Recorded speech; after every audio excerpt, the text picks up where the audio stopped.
So all week during the fight week for the fight this weekend between Islam Makhachev and Alexander Volkanovski, Islam Makhachev's been using this whole narrative that Alexander Volkanovski is only doing this for the money. You know, he keeps saying, "You're only here for the money. You're not here for legacy. You're here for money. You're here for money this. You're here for money that." At the media day, Alexander Volkanovski is only here for money. He's not here for legacy. It's like it's such a weird narrative to paint, especially to a guy like Alexander Volkanovski, who literally everything he does is based on legacy. He's not one of these guys who's chasing money fights. Yeah, McGregor called him out, so he said he would fight McGregor at like welterweight or something like that. But he's taking all the championship fights. He's not, he's trying to win this one and then fight Topuria. Everything Alexander Volkanovski does is for legacy. I don't get this narrative Islam Makhachev is trying to paint. Like, firstly, I mean, the money does help. I'm sure the money does help Alexander Volkanovski take this fight, but he wouldn't be taking this fight if he didn't think he could win it. He's arguably the pound for pound number one fighter.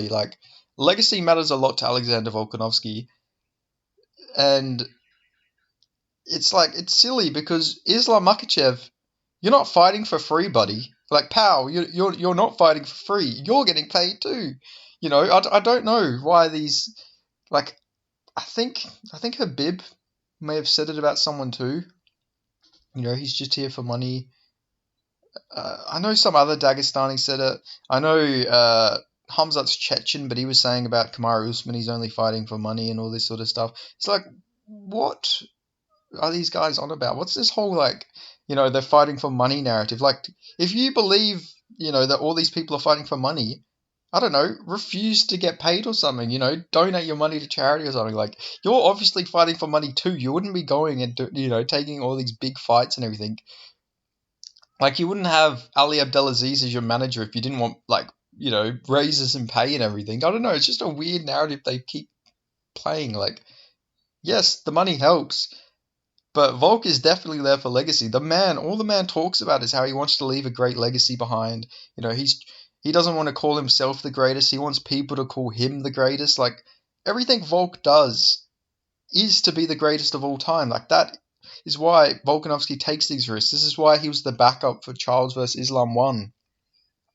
He could have went and got multiple featherweight title defenses after defenses. He could have went he instead of fighting Islam, he could have just went on and beat Yair straight away before fighting Islam. Then, beat maybe Topuria, beat Arnold Allen or something like that. He could have gone on there and just keep running through all these featherweights, but instead he wants to go up there and challenge himself against Islam Makhachev like he did in Perth. Like, he could have...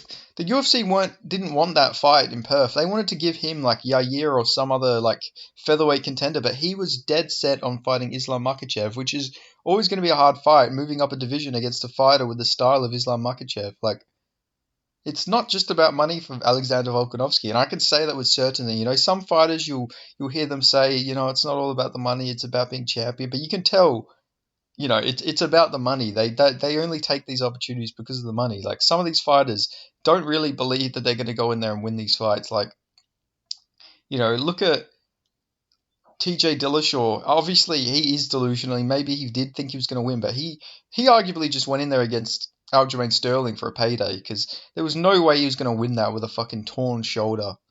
There's plenty of other examples out there, but it's obvious to tell, some people are more concerned about their financial gain, which is all right. They call it prize fighting because people fight for a prize. They fight for money. These people need money to feed their families. It's not a bad thing if people are fighting for money.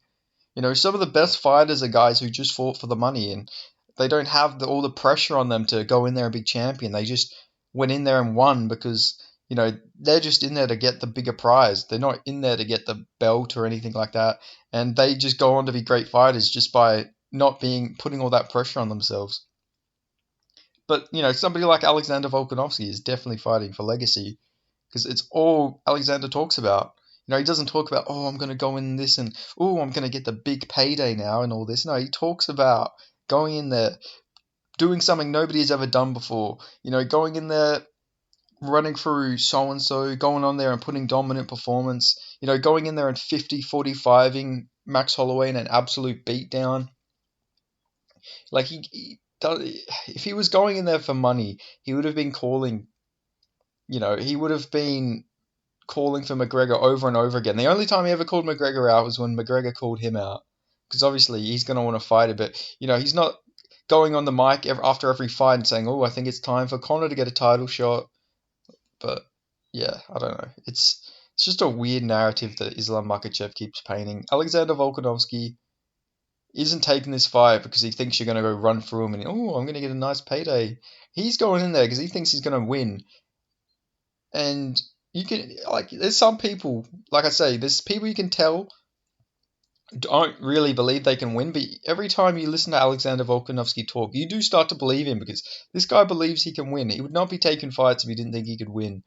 Like, he's got that unbreakable mindset, and yeah, he's definitely in it for the legacy. Weird narrative from Islam Makhachev, but I think it's like a thing out of their gym. I guess they fight for legacy, not money, but even then they do have a manager, and if they have a manager, that means he's going to negotiate them to get more money when they re-sign with the UFC and everything, which is all fine and good. I'm not shitting on it. It makes sense. You would want to get paid more, but it's just a weird narrative to paint when you're literally fighting for money anyway. It's like, if you really don't want to fight for the money, don't. I don't know. Fucking, I know legally they can't not pay you, but I don't know. Give your money away or something.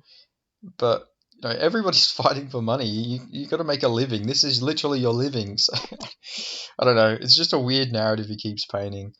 But yeah, that's all I've got to say. Stupid fucking narrative, man. I don't understand it. Maybe it's a cultural thing or something. Maybe fighting for money isn't good over there. But even then, you are fighting for money yourself. I guess it's all about the mindset or something. But yeah, just a bit silly in my opinion. But yeah, we'll see what happens though. Should be a good fight. I think Alexander Volkanovski is going to show up here, and I think he's going to, put on a really good performance. But I don't think Volkanovski is some guy who's just going to get I'm not saying Cyril Gane went in there just for the money or anything, but I don't think Volk's some guy who just gets taken down, choked out like a fucking Cyril Gane. I'm not saying Cyril Gane fought for the money, but didn't really show much resistance. So like, Volk is always going to show resistance. Like, he's a dog in there. He's always fucking going in for the kill. Always trying to get a dominant performance. He's, like I say, he's not in there to lose. So yeah, stupid narrative that Islam Makhachev's trying to paint here. But that's all I've got to say about that. I could go around in circles and circles. Like, it is very mind numbing to think of his logic here, but it is what it is, man. But yeah, like I say, it's mind numbing. You think it's like, well, Volk's getting paid, obviously, but so are you. Like, you're technically fighting for money too. I don't know. Fucking, like, didn't he? I remember him asking for a performance bonus, and then calling out like Mayweather and Brock Lesnar or some shit like that. It's like, you obviously fighting for money if you want a performance bonus. Maybe I'm wrong on that. I know he definitely called out Mayweather and Brock Lesnar, but I'm sure he asked for like a performance bonus. But I could be wrong on that. But still, yeah, like I said, that's all I've got to say. If you made it this far into the video, make sure you give it a like. Let me know your thoughts on Islam Makhachev's statements here. Like, do you think Alexander Volkanovski is just fighting for the money, or do you think he's fighting for legacy here? And yeah, and if you're not already, subscribe, and I'll see you guys in the next video. Thanks for watching.